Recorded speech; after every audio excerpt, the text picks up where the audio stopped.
Com sensação de dever cumprido, Cocal do Sul encerra as atividades do seu centro de triagem da Covid-19. Você vai ver também. Governo aumenta a margem de empréstimos consignados para aposentados e pensionistas. No Dia Nacional da Nutrição, pesquisa revela que o abacate pode reduzir riscos de ataques cardíacos. Comissão de Cultura, Esporte e Educação da Alesc promove audiência pública sobre contratação de ACTs no estado. Brasil já sabe quem serão seus primeiros adversários na Copa do Mundo 2022. Essas e outras notícias você acompanha a partir de agora no Informe Região.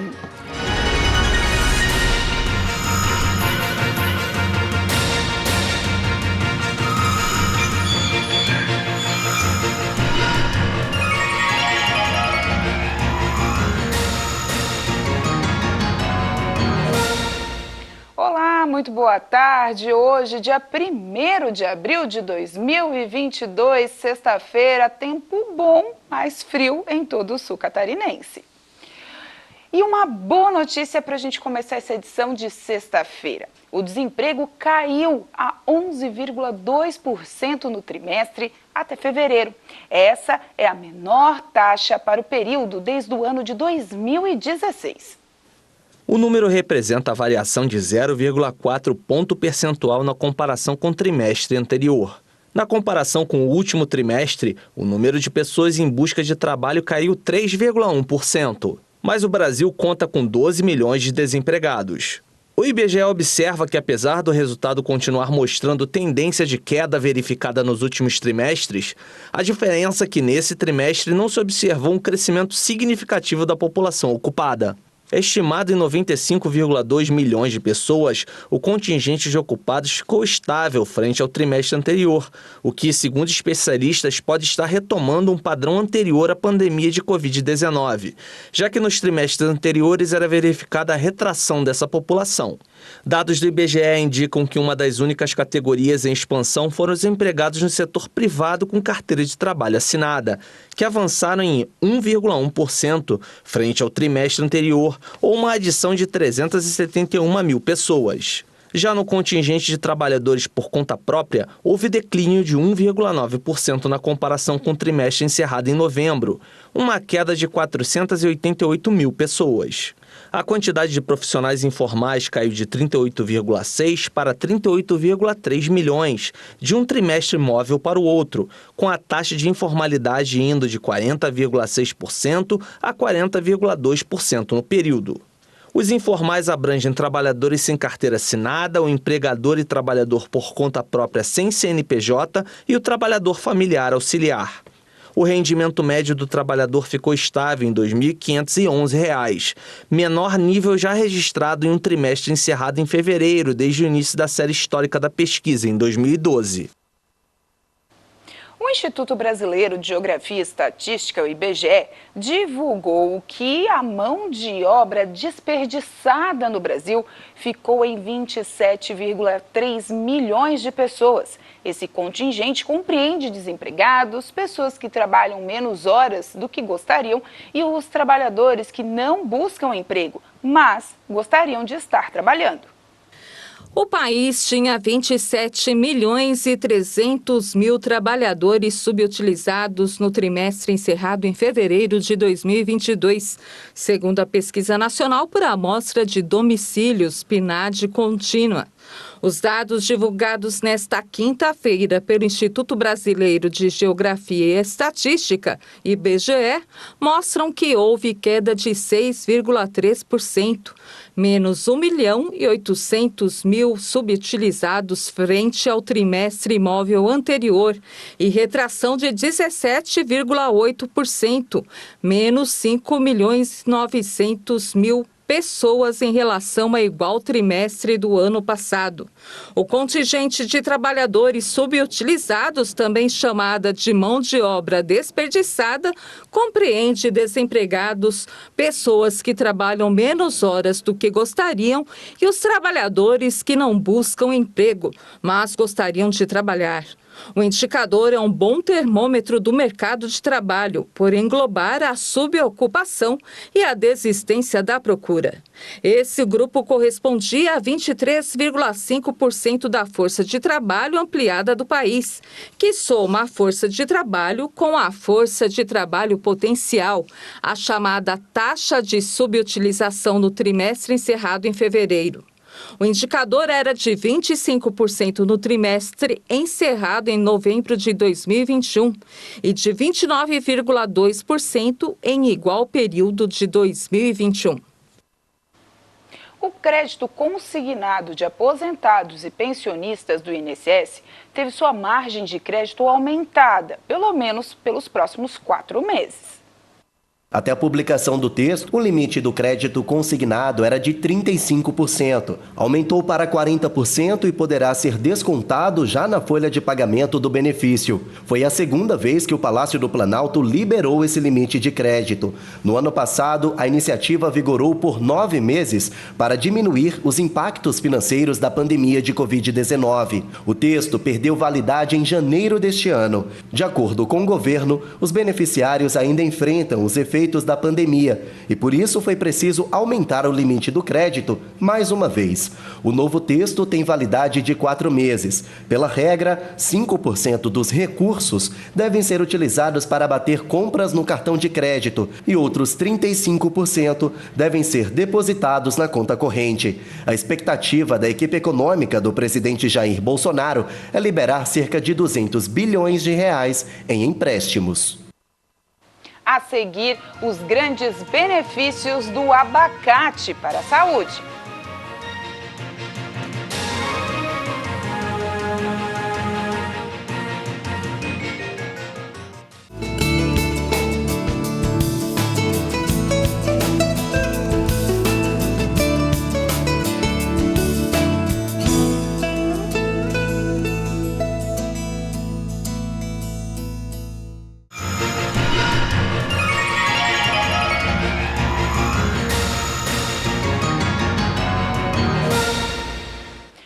Foi comemorado o Dia Nacional da Saúde e da Nutrição. E uma pesquisa revelou que comer abacate toda semana pode reduzir o risco de ataques cardíacos.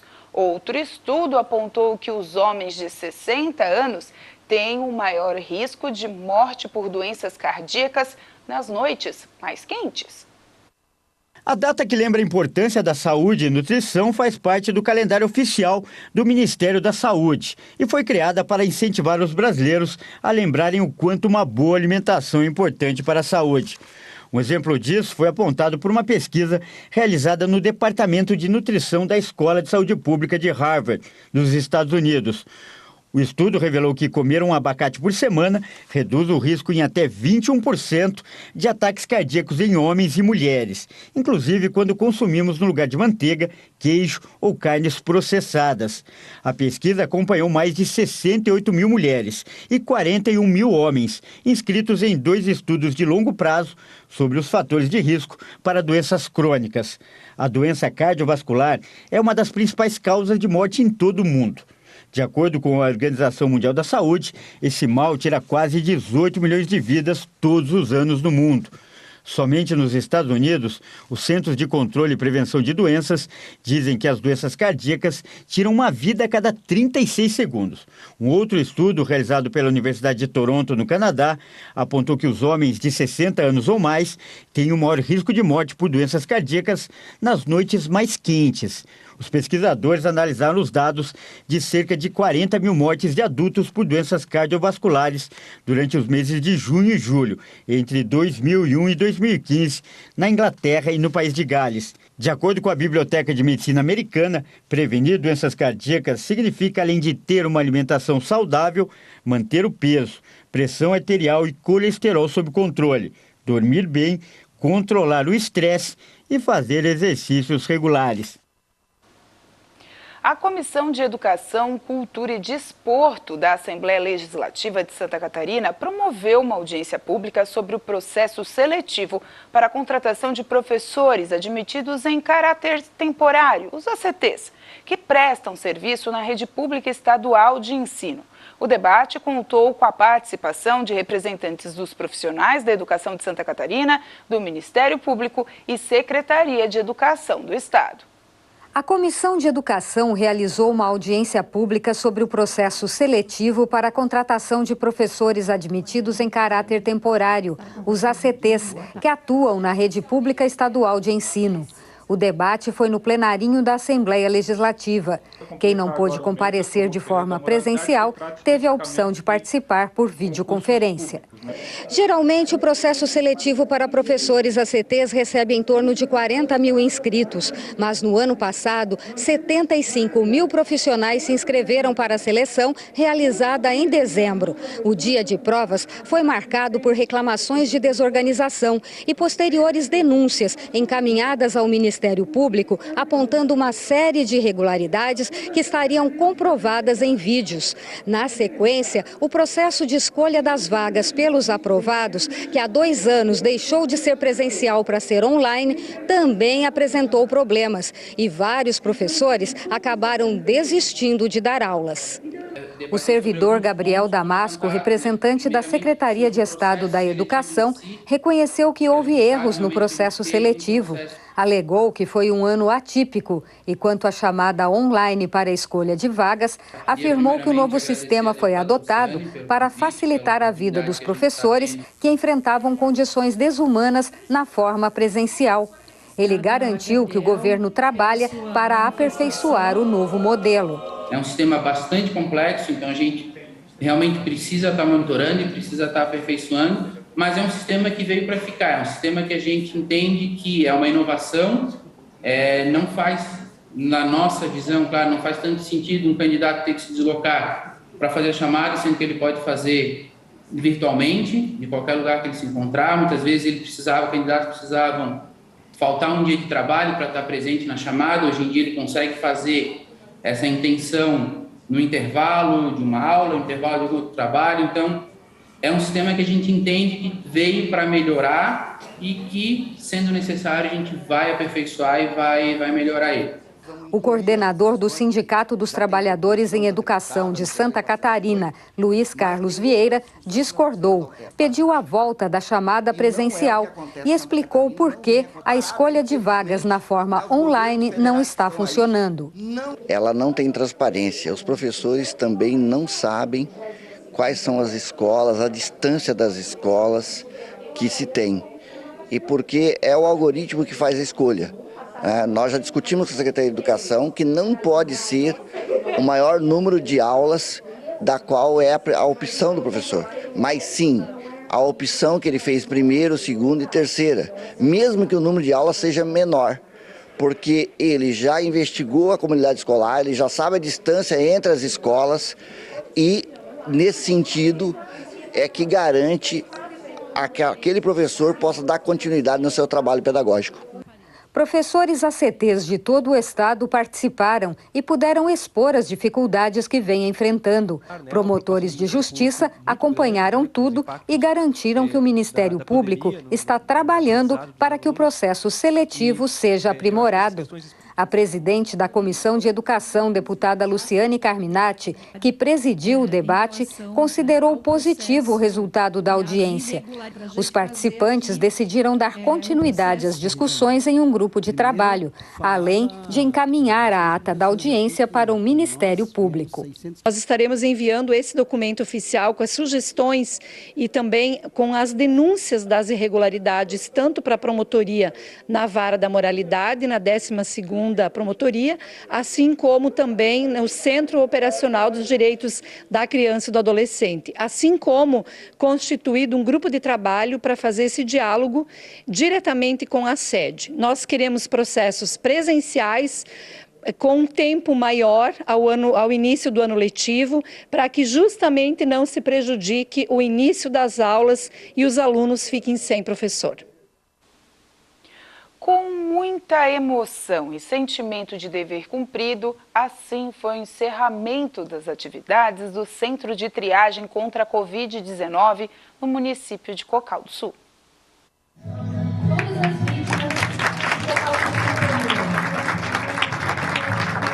Depois de um pouco mais de 2 anos de pandemia em decorrência do coronavírus, o Centro de Triagem de Cocal do Sul encerrou suas atividades nesta quinta-feira, em virtude da redução considerável de casos ativos da Covid-19 no município.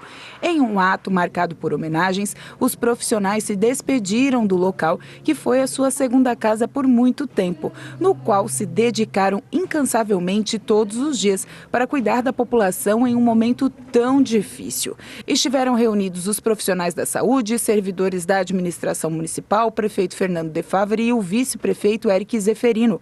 Durante a cerimônia, o prefeito usou a fala para agradecer a todos os profissionais. Além disso, a enfermeira Rose, que esteve na linha de frente desde o início, também disse algumas palavras com sentimento de gratidão.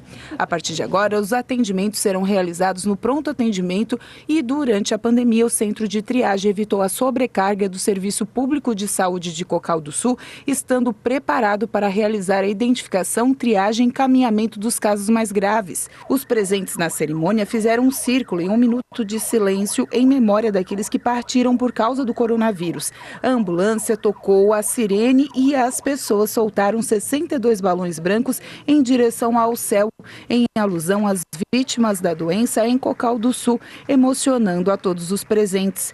No final do ato, os profissionais que atuaram no centro de triagem tiraram os jalecos, as máscaras e os itens que acompanharam eles ao longo de todo esse tempo, apagaram as luzes e fecharam as portas, marcando o encerramento das atividades no local. Parabéns a esses grandes profissionais. E a seguir, Brasil já sabe quem serão seus adversários na Copa do Mundo 2022.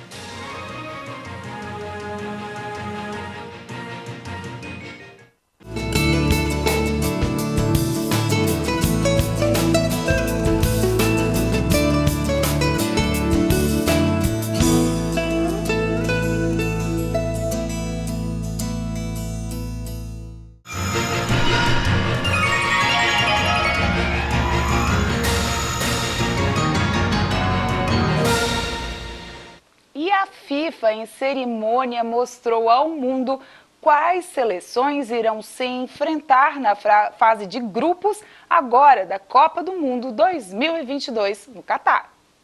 A FIFA sorteou nesta sexta-feira os grupos da Copa do Mundo. O evento foi realizado em Doha, no Catar. O Brasil caiu no grupo G do Mundial, ao lado de Sérvia, Suíça e Camarões. A estreia da seleção vai acontecer no dia 24 de novembro, contra a Sérvia. Confira os grupos. Grupo A, Catar, Equador, Senegal e Holanda. Grupo B, Inglaterra, Irã, Estados Unidos, País de Gales, Escócia ou Ucrânia, países que disputam ainda a repescagem na Europa. Grupo C, Argentina, Arábia Saudita, México e Polônia. Grupo D, França, Peru, Emirados Árabes ou Austrália, que também disputam a repescagem, Dinamarca e Tunísia. Grupo E, Espanha, Costa Rica ou Nova Zelândia, Alemanha e Japão. Grupo F, Bélgica, Canadá, Marrocos e Croácia. Grupo G, Brasil, Sérvia, Suíça e Camarões. E Grupo H, Portugal, Gana, Uruguai e Coreia do Sul. A Copa do Mundo começa no dia 21 de novembro, no estádio Al Bati, com Catar e Equador. A fase de grupos vai até o dia 2 de dezembro, sempre com 4 jogos por dia. A final é no dia 18 de dezembro, no Luziane Estádio, que tem capacidade para 80 mil torcedores. Esse ano é ano de Copa. Confira agora as notícias que foram destaque essa semana aqui no Informe Região. Segunda-feira, mesmo sendo cogitado e tendo reuniões e causado bastante expectativa na população, o prefeito Clésio Salvaro declinou oficialmente do convite para concorrer às eleições deste ano. O Tigre apresentou mais um reforço para a Série B, o atacante Marquinhos Gabriel, e chegou à marca de mais de 10 mil sócios. Eu acho que essa parte boa, né, que a torcida gostou da minha chegada aqui no clube. Acho que precisa ter uma sincronia boa entre o torcedor e os atletas também. Durante os jogos vai ser muito importante que eles compareçam ao estádio, nos apoiem o tempo todo, nos 90 minutos, porque a gente sabe que que é essencial numa competição dessa. Terça-feira, o governo federal publicou a regulamentação referente ao teletrabalho e ao home office. Com a criação desta MP, podemos enfim celebrar a normatização da realidade que já vivemos desde o início da pandemia e que vai servir para criar mais segurança jurídica entre as partes.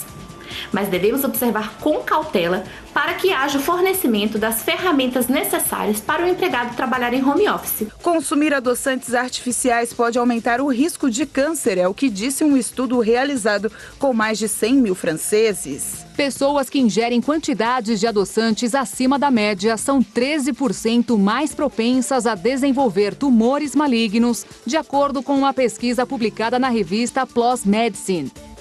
Quarta-feira, um estudo aponta que a candidata à vacina contra a dengue do Instituto Butantan gerou uma resposta imune em mais de 90% dos voluntários. O imunizante protege pessoas independente da exposição ao vírus. A análise contou com a participação de 200 adultos que receberam 2 doses do imunizante ou placebo. Nessa fase, foi avaliada a capacidade da segunda dose de aumentar os anticorpos. A dose adicional não induziu diferenças significativas, confirmando que uma única dose da candidata à vacina é suficiente para produzir resposta imunológica contra a doença. A Alesc barrou a votação do veto que ia diminuir o ICMS no estado e os proprietários dos setores de bares e restaurantes que estavam à espera de um incentivo do governo estadual depois de um período tão longo de crise ficaram aborrecidos e decepcionados. Querem igualarmos o Rio Grande do Sul, o Paraná, já tem Minas Gerais, tem Rio de Janeiro, tem vários estados que estão com a carga tributária de ICM para 3 e de bebida também descendo. E hoje nós temos a maior carga tributária do Brasil e isso, por um acordo político de bastidores, foi derrubado. Agora nós temos ainda a indefinição de quando isso vai para novamente para apreciação e temos que retomar o corpo a corpo com todos os parlamentares e mostrar a importância disso para o segmento. Quinta-feira, o Hospital São Donato de Sara foi um dos contemplados pelo governo do estado na assinatura de liberação de verbas para a construção de uma nova ala que irá atender quem precisa de hemodiálise, entre outras especialidades. Nessa obra vai estar incluída 5 salas de cirurgia, uma clínica cirúrgica com 16 leitos, todo um centro de imagem e mais uma clínica de hemodiálise. Porque o município de Sara tem vários pacientes que vão fazer hemodiálise em Criciúma. Esse paciente pode ficar no município de Sara, mais conforto para ele e para a sua família. O Instituto Casa Rosa de Sara, que abriga a Rede Feminina de Combate ao Câncer, está com uma campanha de arrecadação de tampinhas plásticas para ajudar na compra de insumos usados nos mais de 1.000 atendimentos mês na instituição. As tampinhas elas podem ser de qualquer tamanho, de qualquer espessura, desde que seja de plástico. Então a gente sugere às donas de casa que enquanto estão lavando seus potinhos, retirem as tampinhas, lavem, deixem bem secas e coloquem num recipiente qualquer. E com essas informações, a gente encerra o Informe Região desta sexta-feira. Lembrando para você, acompanhe a nossa programação e também as informações nas nossas redes sociais, @TV Primavera no Instagram, Facebook e no nosso canal do YouTube. A todos vocês, uma boa sexta-feira, um bom final de semana até segunda.